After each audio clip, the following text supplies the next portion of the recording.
நண்பர்கள் அனைவருக்கும் இனிய வணக்கம். தூணிலும் இருப்பார், துரும்பிலும் இருப்பார் இறைவன்.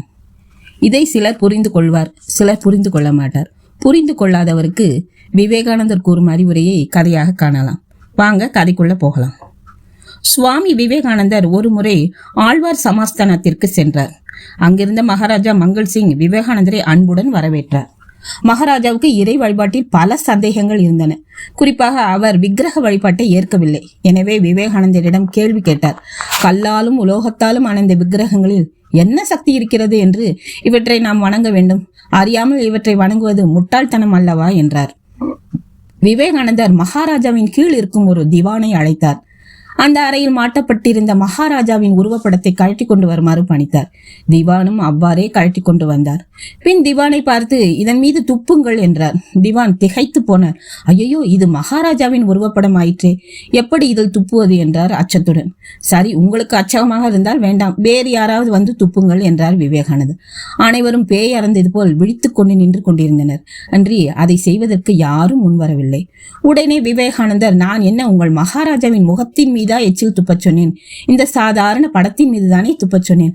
அதற்கேன் இத்தனை தயக்கம்? யாரும் பதில் பேச முடியாமல் திகைத்து போய் விவேகானந்தர் முகத்தையும் மன்னரின் முகத்தையும் மாறி மாறி பார்த்து கொண்டிருந்தனர். விவேகானந்தரிடம் திவான் மட்டும் தயக்கத்துடன், சுவாமி மன்னிக்க வேண்டும், இது இந்த நாட்டை காக்கின்ற மகாராஜாவின் உருவப்படம். இதில் துப்புவது என்பது அவர் மேலேயே துப்பி அவமானம் செய்வது போலாகும். அதை எப்படி எங்களால் செய்ய முடியும்? ஆகவே எங்களை மன்னிக்க வேண்டும், எங்களால் முடியாது என்று கூறினார். மன்னரோ சுவாமிகள் வேண்டுமென்றே தன்னை அவமானப்படுத்துகிறாரோ என்று எண்ணி புரியாமல் பார்த்து கொண்டிருந்தார். விவேகானந்தர் மகாராஜாவிடம், இந்த உருவப்படம் மகாராஜாவை போல் இருக்கிறது, ஆனால் இது மகாராஜாவாகி விட முடியாது. ஆனாலும் இதை நீங்கள் மகாராஜாவே தான் கருதுகிறீர்கள். அது போலத்தான் இறைவனும். இறைவன் எல்லா இடத்திலும் நிக்கமர நிறைந்திருந்தாலும் விக்கிரகங்களிலும் கற்களிலும் அவரது தெய்வீக அம்சம் இருப்பதாகவே கருதி மக்கள் வழிபடுகிறார்கள், ஆராதனை செய்கிறார்கள். இதில் என்ன தவறு இருக்க முடியும் என்று கூறி விளக்கினார்.